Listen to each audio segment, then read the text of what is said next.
মিত্র BJP প্রার্থী doctor Shaurya ব্যানার্জির বিরুদ্ধে ভুয়ো ডাক্তার ইস্যুতে সরব হয়ে তার বৈধতা নিয়ে প্রশ্ন তোলেন এবং রেজিস্ট্রেশন নম্বর প্রকাশের দাবি জানান। মনোনয়ন পত্রে ত্রুটির অভিযোগও তোলেন তিনি। এদিনই চিকিৎসক ডক্টর বিনয় কুমার মেটিয়া তৃণমূল কংগ্রেসে যোগ দেন, যা নিয়ে রাজনৈতিক উত্তাপ আরো বাড়ল বসিরহাটে।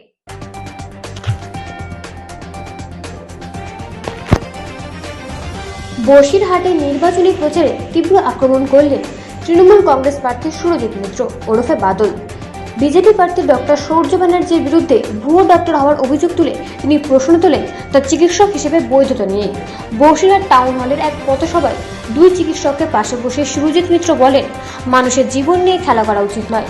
শহর থেকে গ্রামে গিয়ে নিজেকে ডাক্তার পরিচয় দিয়ে ভোট চাওয়া এবং মিথ্যে প্রচার করা একটি মহান পেশাকে কলঙ্কিত করছে। তিনি বিজেপি প্রার্থীকে তার রেজিস্ট্রেশন নম্বর প্রকাশ করারও চ্যালেঞ্জ জানান। এছাড়াও তিনি অভিযোগ করেন, বিজেপি প্রার্থীর মনোনয়নপত্র ও এফিডেভিটে একাধিক ত্রুটি রয়েছে, যা নির্বাচন কমিশনের কাছে জমা দেওয়া হয়েছে। তার দাবি, এই ধরনের মিথ্যা প্রচার ভবিষ্যতে সাধারণ মানুষের ক্ষতি ডেকে আনতে পারে এবং এর জবাব জনগণের কাছেই দিতে হবে। অন্যদিকে এদিন বসিরহাটের চিকিৎসক ডক্টর বিনয় কুমার মেটিয়া তৃণমূল কংগ্রেসে যোগদান করেন। তার হাতে দলীয় পতাকা তুলে দেন প্রাক্তন বিধায়ক ডক্টর সপ্তর্ষি বন্দ্যোপাধ্যায়, সুরজিৎ মিত্র সহ অন্যান্য তৃণমূল নেতৃত্ব। সভামঞ্চ থেকে তৃণমূল প্রার্থী সরাসরি বিজেপি প্রার্থীর চিকিৎসক পরিচয় নিয়ে প্রশ্ন তুলে বিষয়টিকে রাজনৈতিকভাবে আরও তীব্র করে তোলেন।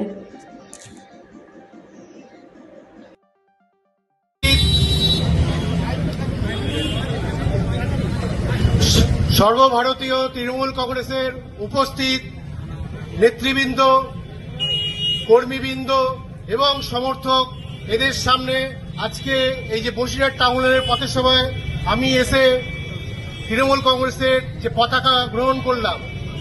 আমি ডক্টর বিনয় কুমার মেটিয়া বসিরহাটে দীর্ঘ 19 বছর ধরে প্র্যাকটিস করছি। আমি রাজনীতির জগতে কোনোদিনই ছিলাম না। আমি হচ্ছে একটি সমাজ সচেতন লোক, আমি একটি রাজনীতি সচেতন লোক।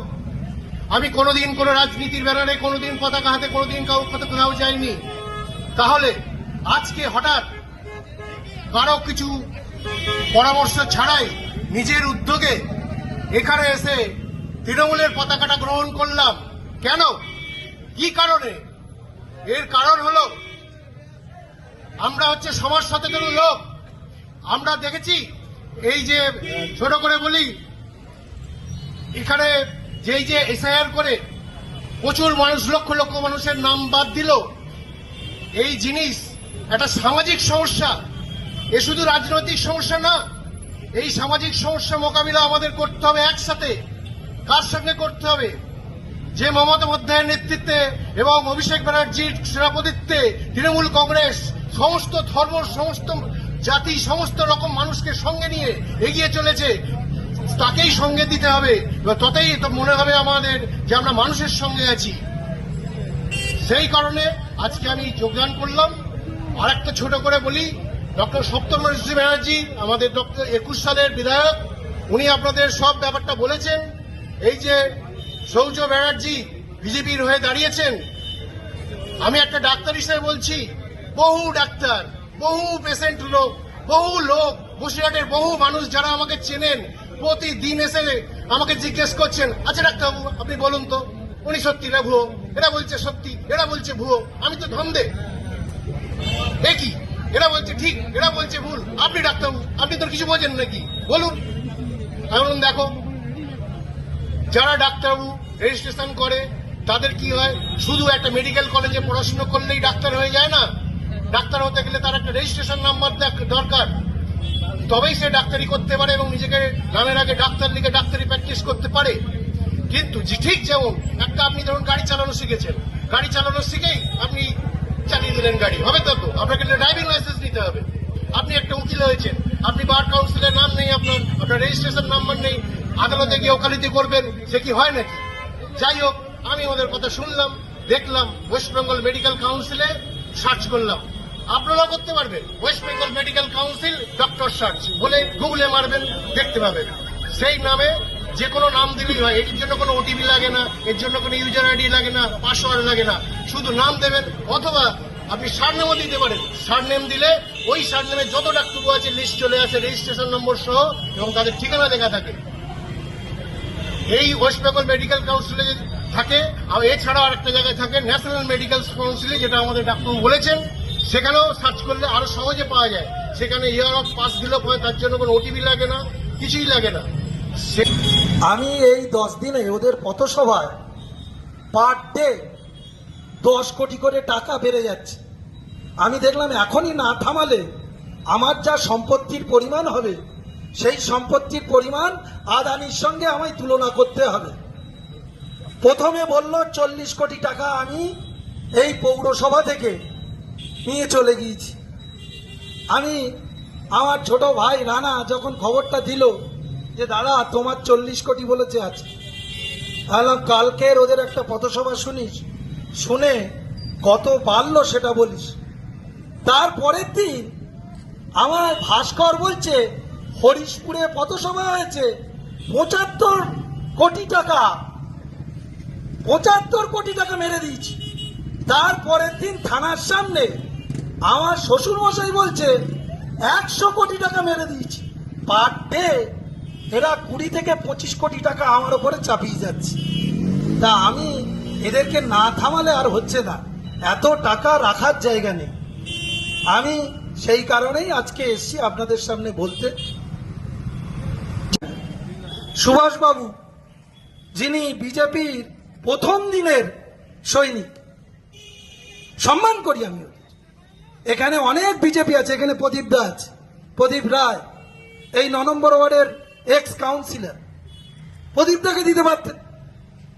যে একটা ভোটে লড়বে একজন এমন প্রার্থী হওয়া উচিত যে অন্তত পার্টিটা করেছে, যে পার্টিটাই করলো না। কিছু দিয়ে টিয়ে বোধ হয় এই ব্যবস্থাটা হয়েছে। আর বসিরহাটের মানুষকে বোকা বানানোর জন্যে প্রতিদিন 4টে করে লোক, 4টে করে গাড়ি বিভিন্ন জায়গায় যাচ্ছে, বিভিন্ন ধর্মীয় সুরসুরি দিয়ে রাস্তায় বসে পড়ছে, বসে পড়ে বলছে আমায় মারধর করা হয়েছে। কোনো জায়গায় মারধর করছে না। পিপাতে একটা রাস্তায় বসে পড়লো হঠাৎ। আমি ওখানকার নেতৃত্বদের জিজ্ঞেস করলাম যে কি ব্যাপার ভাই, ওখানে কি হচ্ছে? বলছে দাদা কোনো কারণ নেই, হঠাৎ এলো 4 জন সাধু, আমাদের বসিরহাটেও ঘুরে বেড়াচ্ছে, দেখবেন প্রত্যেকটা জায়গায় যাচ্ছে। সাধুদের আমরা সম্মান করি, আমি ব্যক্তিগত লেভেলে। ধর্মটা কিভাবে করতে হয় শ্রীনিবাসবাবু স্যারের কাছ থেকে আমি অন্তত পড়ার সময় শিখেছিলাম। উনি হিন্দু ধর্ম নিয়ে অনেকটা জানেন, আমি সম্মান করি ওই কারণে। আমি আমার ধর্ম করব, সিংহাসনে আমার দেবতা থাকবে, মন্দিরে আমার দেবতা থাকবে। নামাজ যারা পড়েন, মসজিদে গিয়ে নামাজ পড়েন, তার জন্য তৃণমূলের ব্যানার ব্যবহার করতে হবে না।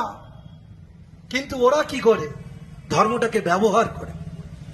আমি সেই জায়গা, এটা ঠিক হচ্ছে না।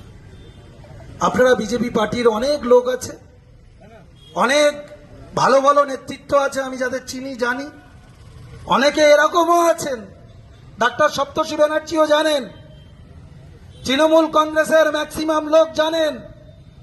বসিরহাটে যারা বিধানসভা লোকসভাতে ভোট দেন না, কিন্তু সারা বছর তৃণমূলের নেতারাই, তৃণমূলের কর্মীরাই আপনাদেরকে বাঁচিয়ে রেখেছেন এবং কোনো প্রয়োজনে অপ্রয়োজনে তাদের কাছেই যেতে হয়। আমরা সেটাকে কিছু মনে করি না। আমি জান এপিটোপিটে লিখলেন সৌর্য ব্যানার্জি, অথচ ব্যালটে দেখবেন লেখা আছে ডক্টর সৌর্য ব্যানার্জি। আমি এই প্রশ্ন করেছিলাম আমার তরফ থেকে, ইলেকশন চিফ ইলেকশন এজেন্ট গিয়েছিলেন, যখন চার্জ করলেন যে এটা কি করে সম্ভব। আমার নামের পাশে দেখবেন বাদল লেখা আছে ব্র্যাকেট দিয়ে, ব্র্যাকেটে বাদল মানে আমার নিক নেম, ডাক নাম বাদল। ডাক্তার সৌর্য ব্যানার্জি, ওটা নাকি ডক্টরটা ডাক নাম। আমি অবাক হয়ে গেলাম, 10C ফর্ম ফিল আপ করে ওই ডাক্তার শব্দটা নাকি ওর নিক নেম। ভাবুন মানুষকে বোকা বানানো যায় কিভাবে, কত রকম পদ্ধতিতে। 10C ফর্ম ফিল আপ করে আমি সুরজিৎ মিত্র আমার পাশে লাগালাম বাদল, যেহেতু আমায় বাদল নামে সবাই চেনে।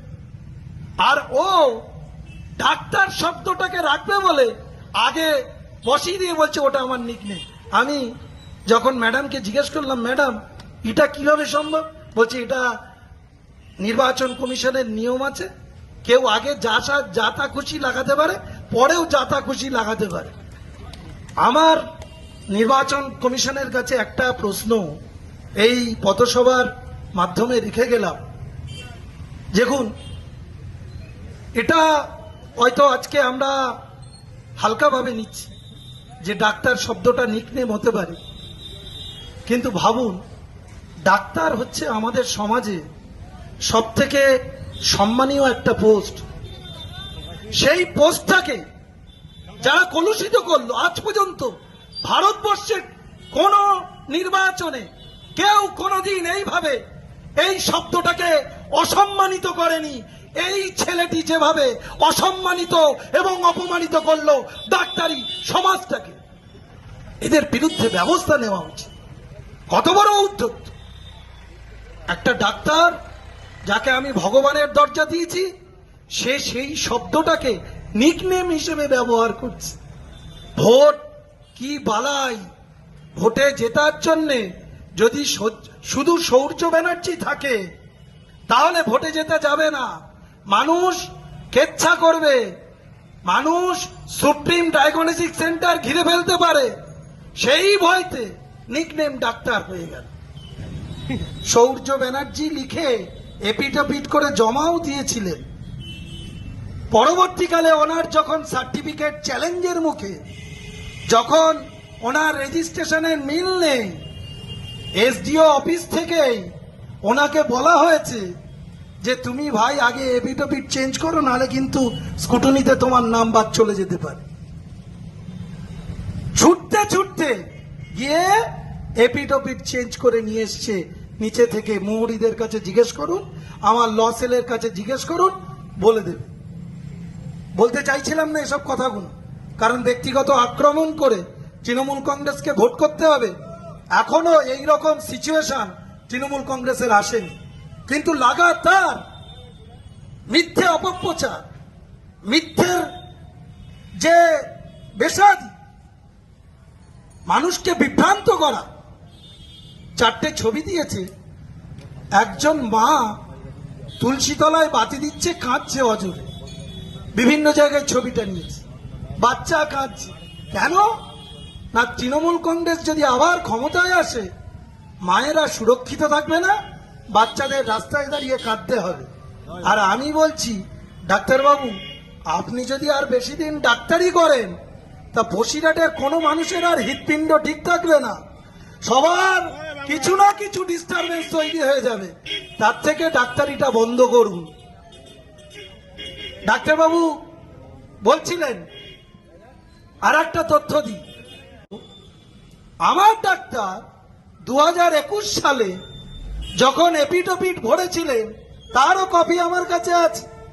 তিনি সেখানে লিখেছিলেন ডাক্তার সপ্তর্ষি ব্যানার্জি, তিনি লিখতে পারলেন, আর আপনি লিখতে পারলেন না। আর একটা ঘটনা জেনে যান, কত ঘটনা জানাবো, কি দুঃসময়।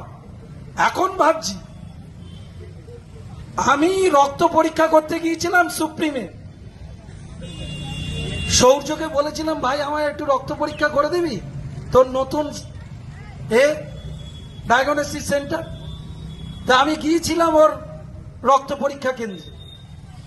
আমার সুগার পেশেন্ট, আমি এমনি চিন্তা করলে সুগার বাড়ে, সেই জায়গায় দাঁড়িয়ে ও আমার ক্রিয়েটিনিন, যে লিভার মানে কিডনির যে পরীক্ষা, সেই পরীক্ষায় তার ফল বেরিয়েছে 8, মানে আমার মরে যাওয়ার কথা, ডায়ালিসিস হওয়ার কথা।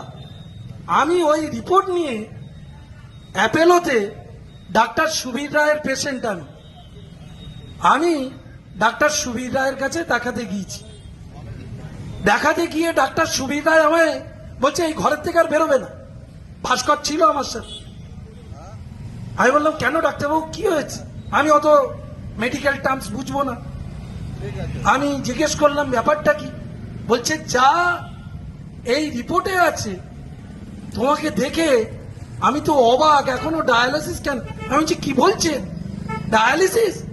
সাংঘাতিক ব্যাপার। তারপর উনি আমায় অ্যাপেলোতে পরীক্ষা করালেন, পরীক্ষা করিয়ে এলো 0.5। আমি তখন বুকে জল পেলাম যে না, মোরার থেকে বেঁচে গেলাম, এই রিপোর্ট যা এসছে। আমি তারপর ওখান থেকে ওকে ফোন করেছিলাম, ফোন করে বলেছিলাম যে ভাই এই রকম রিপোর্ট তোমার এখানে? বলছে দাদা ওটা মিস্টেক। তো এই রকম মিস্টেক কত লোকের সাথে হয়েছে এটা আমার জানা ছিল না। আর আজকে একটা তথ্য পেলাম যে ও ডাক্তারই না। তাহলে এত বড় ভণ্ডামি যারা করতে পারে, মানুষের জীবন নিয়ে যারা খেলতে পারে, তারা আগামী দিন বসিরহাটের মানুষের জন্য কি কাজ করবে এখানে প্রমাণ পায়। যদি কাগজপত্র দরকার হয় আমার কাছ থেকে নিয়ে যাবেন। উনি এপিটোপিটে লিখছেন। ব্যুরো রিপোর্ট, রাত দিন নিউজ নেটওয়ার্ক।